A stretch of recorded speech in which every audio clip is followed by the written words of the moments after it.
So, if the MCU's Iron Man was all about returning him to the status quo and setting a baseline for how every Iron Man story should be, then Earth's Mightiest Heroes Iron Man was essentially building upon that foundation and creating, in my opinion, the greatest adaptation of the character we have seen brought to light in any sort of animated form. And this show starts off strong with this, as the very first episode of the show is used to build up Iron Man as a character. He's our introduction to this brand new universe of superheroes. Despite the fact that this show was originally intended to be a Hulk show, we're opening with Iron Man, and I think it was a wonderful choice to open with this character. For the simple fact that Tony's main conflict throughout the very early part of this season is coming to terms with the fact that he cannot just do this whole superhero gig by himself. Tony is fairly new to being Iron Man when we meet him in Earth's Mightiest Heroes, and he thinks that he has to do it all by himself, that he is the only person that can protect New York and can get his stolen technology back and to keep from hurting people. This whole first episode centers on Tony Stark being on his own, trying to recover his stolen technology and defeat enemies such as Hydra as they terrorize New York. Now, Tony does get concerned, stemming from mostly Pepper Potts and Rhodey, as they are concerned for his well-being. They tend to wonder why he thinks that he can only do this by himself, especially when the threats that Tony faces are numerous and from multiple angles. Now, I understand why Tony seems that he can only do this himself, and that's because he sees himself as partly responsible for why Hydra is so well armed currently. Tony Stark for years supplied weapons to S.H.I.E.L.D. and just about anybody who would buy them. That was on the up and up enough. But when Tony recognized the damage that he was doing with his weapons making, he decided to stop and instead become Iron Man, in a hope and in an event to stop his technology from hurting people. Now, this is of course a great idea in theory, but unfortunately in practicality, it's not going to work the same, as Tony had majority of his specs stolen from him and from S.H.I.E.L.D. by Hydra. And to make matters even worse, S.H.I.E.L.D. doesn't even recognize Tony Stark as a hero. They recognize him as a loose cannon vigilante who is potentially causing more damage than good, and their immediate initiative is to take him in for questioning.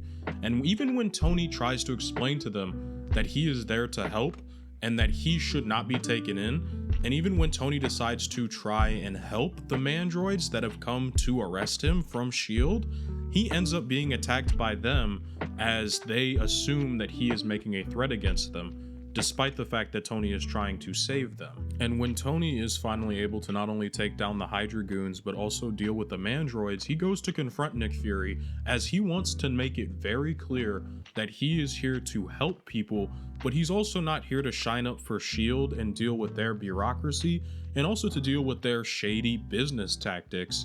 But Maria Hill really isn't liking this idea that there will be a loose cannon vigilante outside of her jurisdiction and outside of the government's jurisdiction, even if Nick Fury, surprisingly enough, is willing to sanction Iron Man to a degree. And all this interaction does for Tony is to truly reinforce the notion that everything he does has to be done himself, that he's not going to get any help from the outside, even from his closest friends. Yeah, it does. I mean, I know you guys are always there for me, but against this, who's gonna help me? But the thing is, there are other people out there who would be willing to help Tony if he would simply open his eyes. And I think that's what Breakout does a pretty decent job of doing, is showcasing that just because Tony is powerful on his own and he is able to take out subsects of villains and C-tier, D-tier list villains, he still struggles to take on any sort of actual meaningful crime bosses and or A-list, B-list type villains. And this episode, it really does show us this by starting with him taking down a little Ames arm deal and taking them over to the Vault, which would be the maximum security prison for the more normal types of villains in this universe.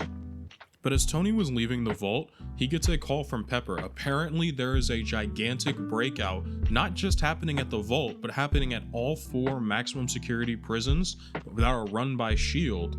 And when Iron Man goes to investigate and hopefully stop breakouts that are occurring throughout at least the vault, he ends up getting absolutely obliterated. He is far overwhelmed by more B tier and A tier villains, and even some C tier villains, simply because he cannot handle taking on so many of these guys at the exact same time. And if it was not for the intervention of Hawkeye, Iron Man would have quite literally died in this scene. I think this is Tony's first hint that he cannot do all of this by himself, and that maybe he's going to need more help. And also a couple more new suits, because this one's practically trashed. And while Tony is busy getting himself a new suit, one of S.H.I.E.L.D.'s experiments turned supervillains has broken out of the vault, and that would be Graviton, and he is wreaking absolute havoc in New York, and Tony needs to make a break to go save the day, at least in his mind. But what he ends up finding is that not only is he there, but Janet Van Dyne, Hank Pym, and Thor are all within the same vicinity, trying to stop Graviton from destroying New York. And so Tony, at least temporarily, decides to team up with them, knowing that he can't take on this dude alone. And with the help of both Hank Pym, Janet Van Dyne, Thor, and even the Hulk, who to this point in the show has been said to be nothing but a mindless monster, this group of unlikely and ragtag individuals are able to take down Graviton in a quite spectacular fashion, and are able to prevent any more damage than was already done, kind of. But just as they're getting ready to celebrate, S.H.I.E.L.D. wants to take them down, or at the very minimum enlist them.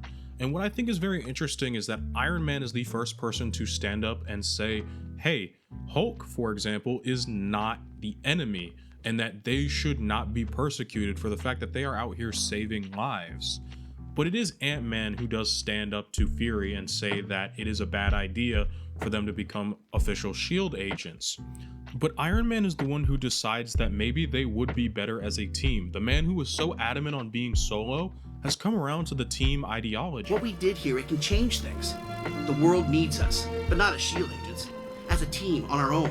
Together, we can avenge the wrongs caused by all these villains. We can be Avengers.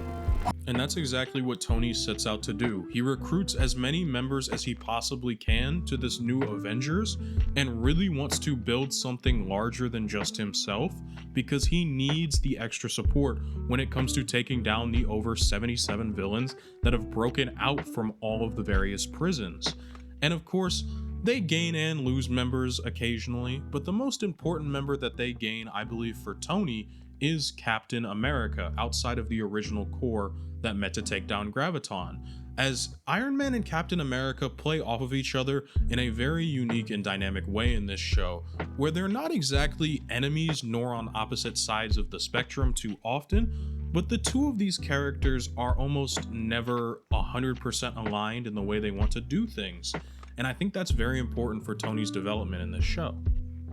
But there is always a mutual respect between the two of them at the end of the day, and I think that's what's most important as the two figureheads of the Avengers.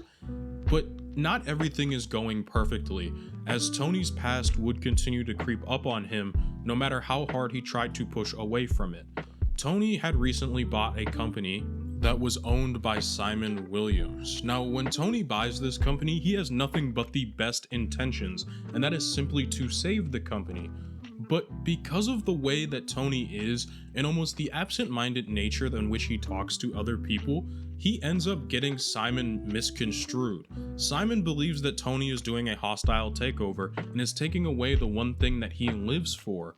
And in fact, Tony's not trying to do that, but unfortunately that is how it came off, and even Hank confronts him about this. Tony is very reluctant to do some growth and or look back on what he said, instead defaulting to making jokes and deflecting with sarcasm, which is something that he does often. But unfortunately, Simon having his livelihood stripped of him and the one thing he cares about ends up pushing him to go meet with his brother, the Grim Reaper, a villain that has connections in the underworld, enough connections to give Simon the power to save his company, but at a cost. That cost, unfortunately, is going to be Simon's humanity. MODOK offers Simon enough power to not only take on Iron Man, but also take on some of the other Avengers, but at the cost of not only being a guinea pig, but being stripped of his humanity. But Simon loves his company too much to give it up. It's the one thing he's worked his entire life towards, and it's the one thing that he has. And I think Tony understood that, and I think that's why he tried to save Simon's company, but the way in which he went about doing so was wrong. He essentially went for a hostile takeover without explaining why he was doing it or himself, and Hank continues to confront Tony about this, believing that Tony hasn't changed a bit from the old arms dealer that he was previously. I'm a different person now. Right. You say you've changed. Now, maybe you're not making weapons anymore, but you're still hurting people. Just ask Simon Williams. And that hurt runs deep in Simon. Simon is so hurt, in fact, that he straight up just attacks Iron Man at his own company because he wants his back so badly. Simon doesn't even give Iron Man time to explain. And I mean, does Tony deserve time to explain? The way in which he went about handling this entire situation was extremely poor. Now, does that warrant the response that he got? Of course not, because Tony, at the end of the day, does care a lot about trying to do better and do good in this world and to leave it a better place than he found it. But unfortunately, because his reputation as an arms dealer, as a cruel businessman precedes him, it led to this entire situation.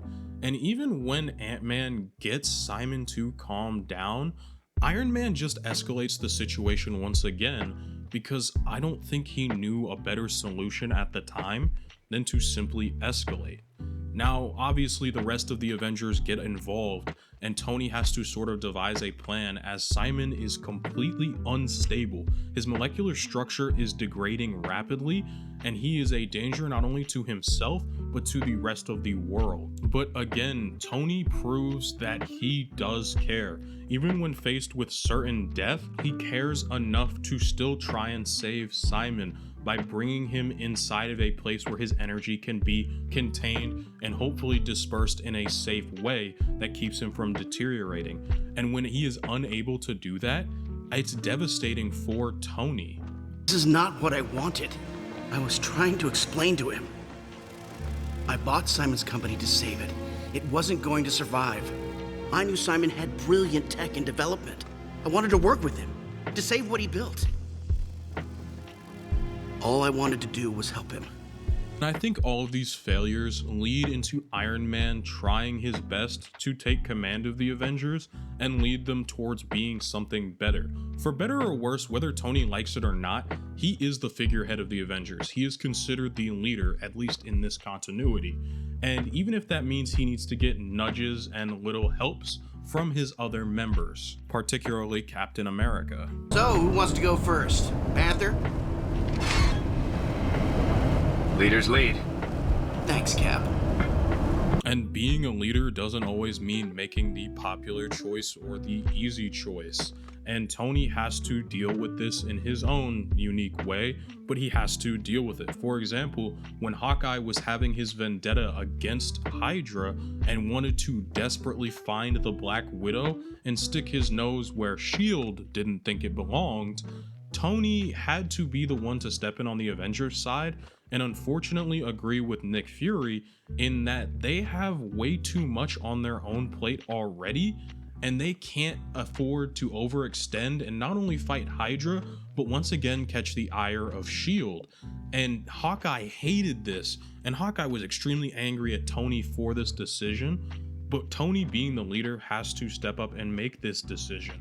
And later in the episode, when Tony finds out that his decision, his direct order, has been disobeyed, he's the one who's going to have to deal with the fallout of this decision. But ultimately, he still decides to help them, because that's what a good leader does. He's down to ride for his team, regardless of whether or not they made the choice that he wanted or not. Now, I know this episode is a little bit out of order from the way I usually cover my topics, which is almost completely in release order of every episode, but I think it's important to put this one here as it really does highlight again Tony's leadership. And once again, it's going to be dealing with S.H.I.E.L.D., Hydra, and Hawkeye's once renewed want to fight Hydra, as Black Widow has come out and essentially said that Hydra is building a super weapon capable of changing the entire world, and that they need to stop Hydra because S.H.I.E.L.D. will not believe her, as she is considered a double agent and a traitor currently. Iron Man not only decides to make the tough decision to trust her and trust Hawkeye's intuition, but at this point he's going against a S.H.I.E.L.D. in which it has no Nick Fury. It has no safety net for the Avengers, so he is catching the ire of Maria Hill, who is so dead set on destroying the Avengers as an organization and either getting them to register with S.H.I.E.L.D. or to just straight up eliminate them and put them all in prison cells. And Iron Man has to stand on business in this occasion. He basically tells Maria Hill, look, either A, you're going to help us or you're going to get out of our way. Even though Iron Man seeks to not have conflict with S.H.I.E.L.D. and actively asks the Avengers to not fight them, he's also not going to stand idly by and let Hydra do whatever they want when he knows his team is more than capable of saving the day. And I find that this better communication that Iron Man has as a team leader really does stem from the episode A Wonderful World, where he fumbled so terribly hard that he ended up creating an entire supervillain that wants to hurt the world rather than creating what he believed would have been better, which is Simon Williams' company continuing to thrive. I think that was Tony's wake-up call to take this leadership thing seriously and to be ready to do something better, even if it means being at odds with S.H.I.E.L.D. Saved your helicarrier and probably the world, even after you shot at me. Nothing's changed, Stark. I'm not giving the Avengers a pass. I'm not Nick Fury. I'm going to the President and Congress. I want the Avengers registered and working for S.H.I.E.L.D., and I'm gonna make it happen. But even as prepared as a leader Tony was by this point, he was not ready to face his next challenge, which would be learning that he's not really a man of tomorrow, he's a man of today.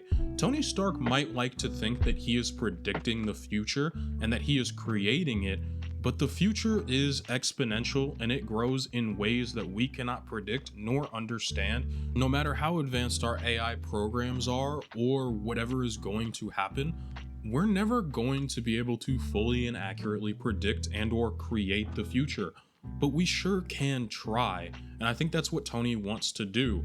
But in the efforts of arguing with Captain America about that, he learns a harsh lesson from the past, being in the form of a boxing match with Captain America, as Steve is trying to teach Tony that he cannot simply rely on his technology to get him through everything, and that eventually his technology will be considered old and outdated, and that he's going to need to rely on something more than just what he's been able to build.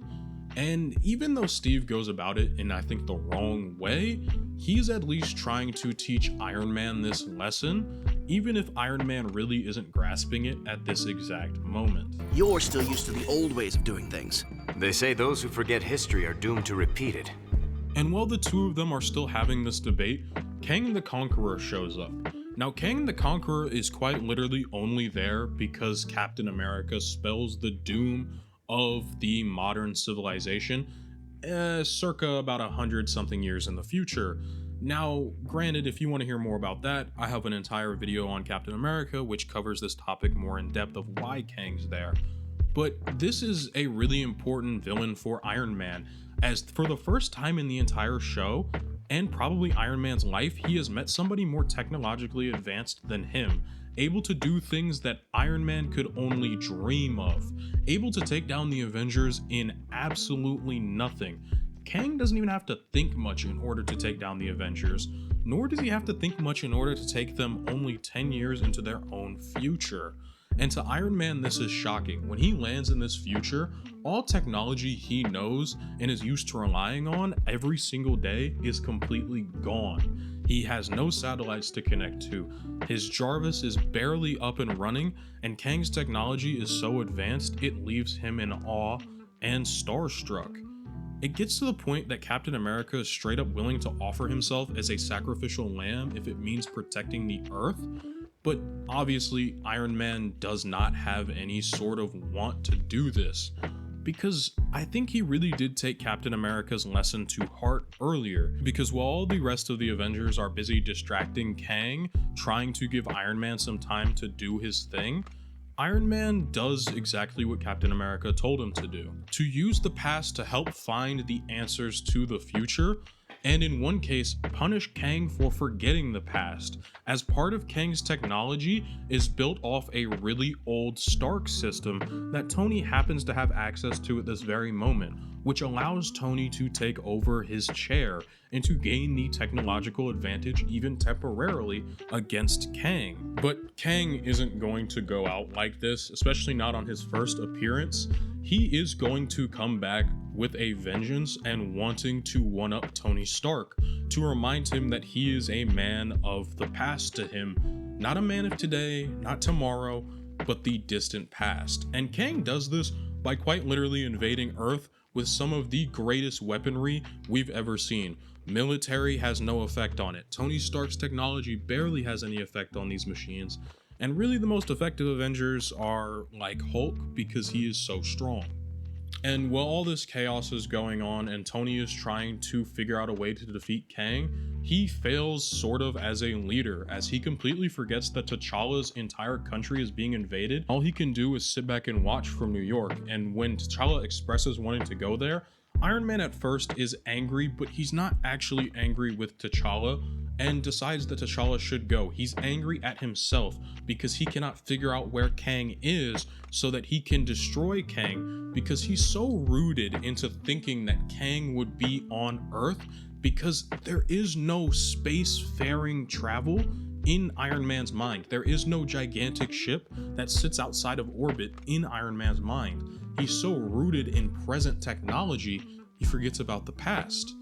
Oh, and the Avengers activate Ultron as a failsafe to help have an army against Kang. That might be useful later, but it's in Tony's development and his want to figure out where Kang is that he has to step outside of his own technological bubble in order to find him. And I think that's when Tony sort of starts to get that maybe being a man of the past isn't as bad as it seems, because he does find Kang. And at the first chance Iron Man gets, he builds suits for the Avengers to get them ready for space travel. Iron Man wants to take the fight to Kang immediately, using the Ultrons, which are their most advanced pieces of technology at the time, as Tony is ready to destroy not only Kang's ship, but his military capabilities. Oh, and while Iron Man is trying to access the time stream that Kang uses to travel between time periods, there's a really fun scene with him and Jan that I'll go into more detail when the Wasp video comes out. And yes, to the one dude always commenting about the Wasp video, it is coming out. Now, when Iron Man does confront Kang, he has figured out a way to completely neutralize Kang's technology. He has essentially one-upped the dude at being a man of the future, and the man of the past in this situation has one-upped him once again using Ultron, who, for the record, Iron Man was quite willing to just outright destroy not only Kang's timeline by sending him so far back in the future, but inadvertently kill his wife, which is basically the whole reason Kang is there. Now, Iron Man doesn't know this at this point, but the moment he figures out, we see a level of empathy from him that makes sense. He wants to pull back, and he no longer wants to destroy Kang's timeline, even if Kang still wants to fight him.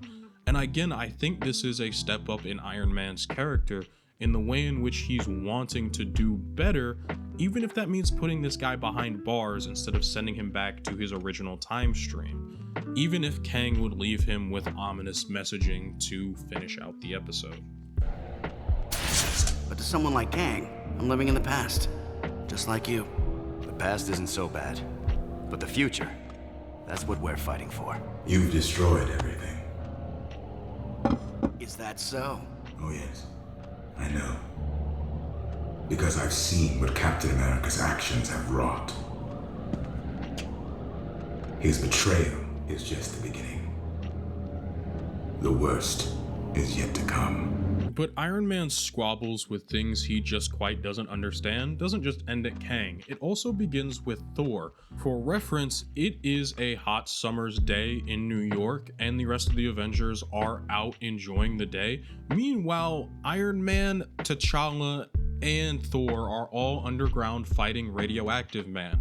Now, Iron Man and Thor disagree about how to deal with him. Thor wants to use water in order to neutralize the radioactive man, whereas Iron Man wants to bury him underground. And while both ways of solving the problem have their own merit, they also have their own issues. Thor ends up doing his and ignoring Iron Man's suggestion, which causes a contaminated water situation, but Thor argues that putting a man who's quite literally made of all radioactive material underground would do the Earth more harm than good in the future. But their argument is soon cut short by the fact that a sweeping, never-ending winter not only sweeps New York, but the entire world. And while Tony, Thor, and T'Challa try to figure it out, Tony and Thor once again get into a spat about what really causes more issues, whether it's science or mysticism, as the two are too thick-headed in order to find any sort of agreement. You always complain about technology and science creating monsters, and now some magic box from Imagination Land has frozen the planet. Do you really wish to take this path? How many times have we faced danger created in a lab? I don't know, but I remember your little blonde enchantress taking down the whole team twice. And who was the guy with the axe, another Asgardian? Oh, right, I remember now. And while the two bicker, shout out to my man T'Challa, he actually figures out what's going on because he blends both science and mysticism. Now, when Iron Man, Thor, and T'Challa do end up getting to find the source of this never-ending winter, they find that it is Malakath, a half-dead, half-alive dark elf who wants to bring his people back to fruition all around the globe, and whose only weakness is iron. Great, there's Iron Man there, but not really because dude's suit really isn't made of any iron. So what it ends up taking is Iron Man weakening Malakath as much as he can, while having Thor use the rest of his powers in order to save the day. What ended up being needed was a blend of both mysticism and technology, just like T'Challa used to figure out where the origin of this never-ending winter was. And they're able to save the day, as Tony has to learn another valuable lesson, and that simply is his limited view of science and technology only needs to be broadened. Well, previously with Kang, his scope was broadened from trying to create the future and ignoring the past into being technology of both the past and the future. This episode serves to open Tony's mind to blending technology with the mysticism that he sees from his allies such as Thor. And this is important for later, because right now, Tony has to deal with a problem of his own creation, and that being technology. So remember how I was talking about Ultron earlier and how they activated his combat mode in order to help deal with Kang the Conqueror? Well, eventually that would come back not only to bite him, but the rest of the Avengers. At the beginning of the episode, Hank is extremely reluctant to even want to be a part of the Avengers anymore, simply because he feels that they have gone too violent, and part of him feels like he is guilty for allowing Ultron to be violent as well. And Tony seemingly just is okay with Hank leaving and abandoning the Avengers, simply not believing there to be a reason to hold Hank around, and instead wants to focus on helping Thor find a way to get back to Asgard as he is currently locked out. But while all of this is going on, Tony is basically completely oblivious to the fact that Ultron has not only taken out Hank, but has destroyed almost all technology in the mansion by taking it over for itself.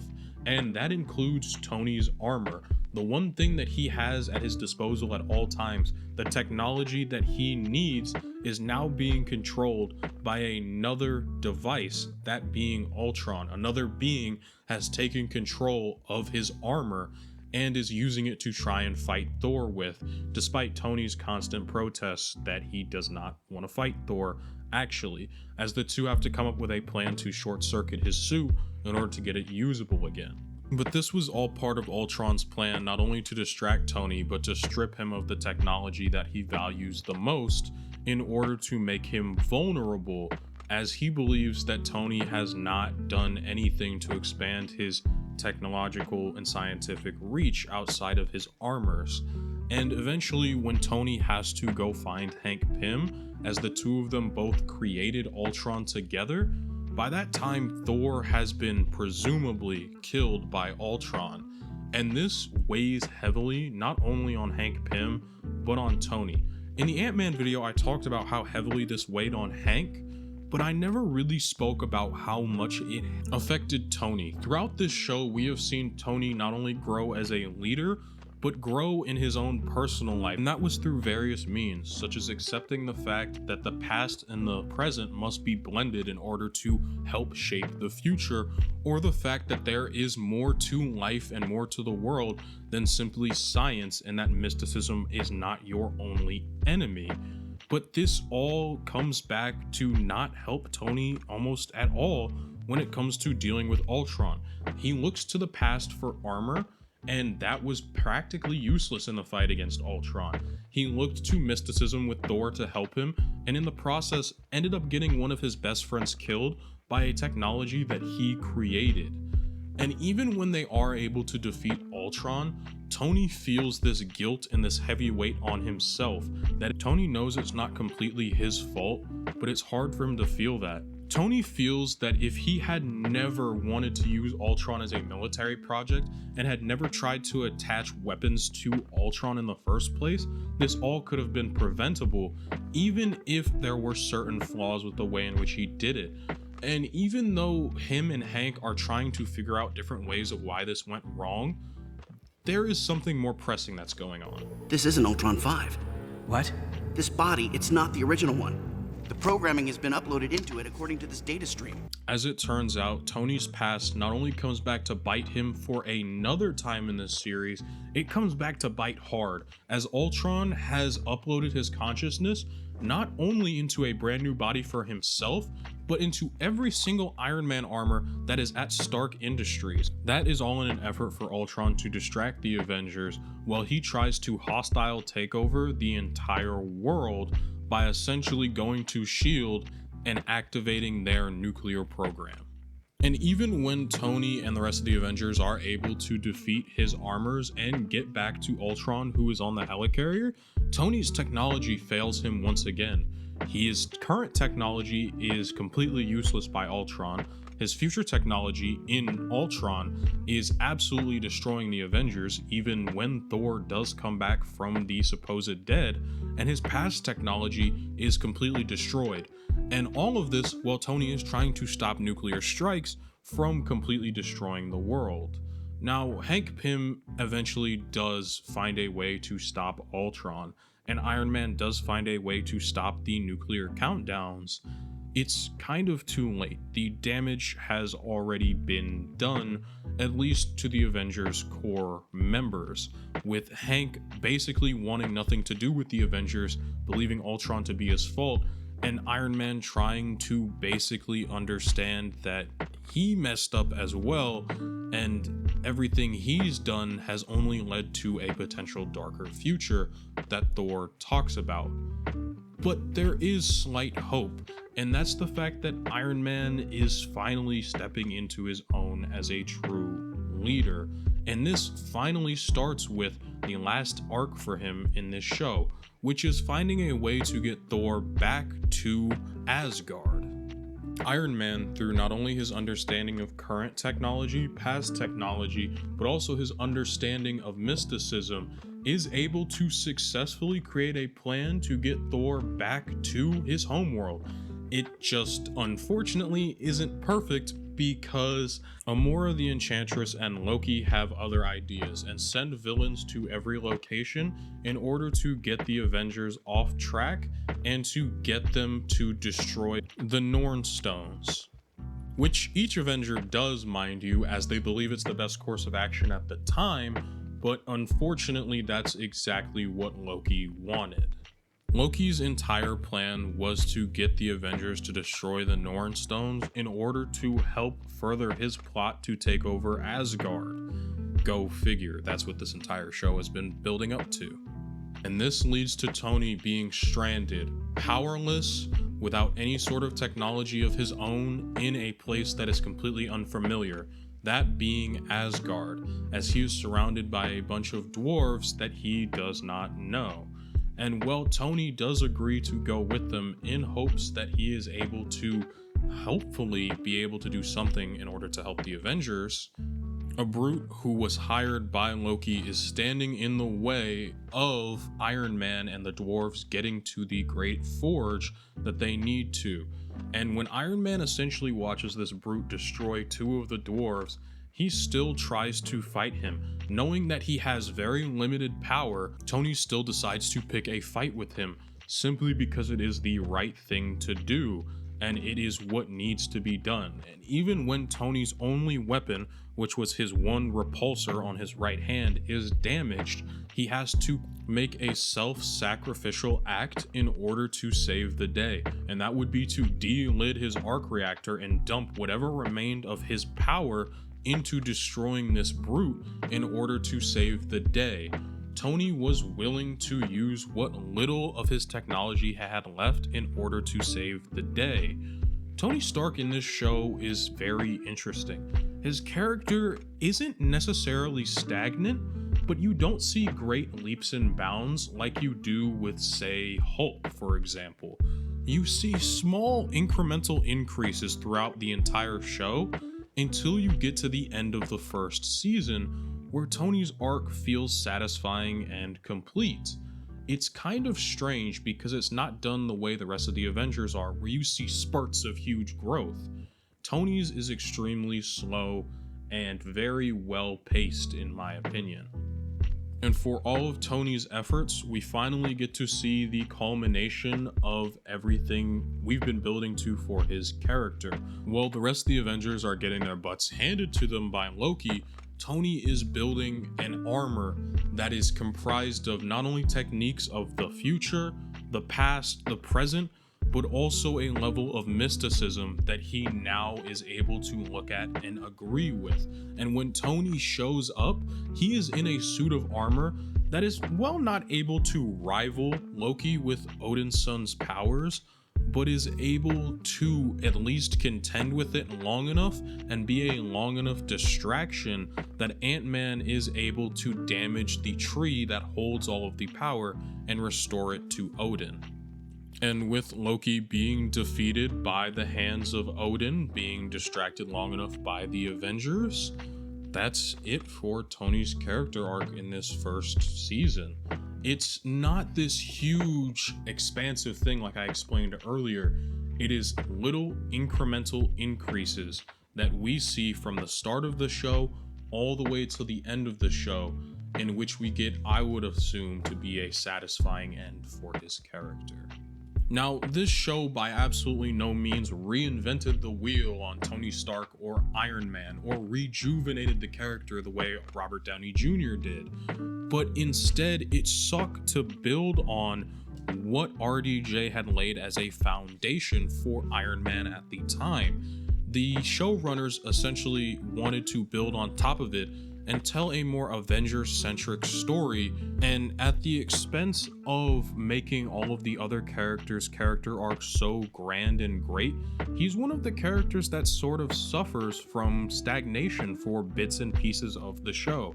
And honestly, I think that's okay. There wasn't a whole lot you needed to do with his character to make him so much better than he already was, because I think he was pretty well done as a character in this show. And I think his little incremental increases were done well also. I personally really like this version of Iron Man, but I wouldn't say he's my favorite, for example, right? But I definitely still think it's better than his 1960s show or even his 90s show, which I am partial to personally because it was one of my first Iron Man shows I'd ever watched. Now, I just want to take a moment to thank you all once again for watching. This video is nearly clocking in at 40 minutes, or maybe when I'm done with this has clocked in at 40 minutes. And to me, that's kind of ridiculous that I had so much to say about a character that I felt kind of stagnated with his growth. Yeah, it got a little off track with that, but again, I just want to take a moment to thank you all for watching. You guys are what make this possible. I mean, we're closing in on 9,000 subs here on YouTube, and to me, that goal seemed so unimaginable just quite literally 1 month ago. So once again, thank you all so much for watching. If you liked the video, leave a like. If you dislike it, please tell me why and let me know down in the comments below. And if you're really enjoying my content and you want to see this early and unedited, or if you just want to support, I do have a Patreon, but do not feel obligated to go support me there. That's only if you are financially able to and want to support me as a creator. And now it's about time that I shout out my $5 and above patrons. Shout out MC Bomb 27, Dakota Rawson, Donovan Gomez, and of course Golden Boy 420. Thank you all for supporting me on Patreon. And if you're still here, I hope you all have an absolutely fantastic day.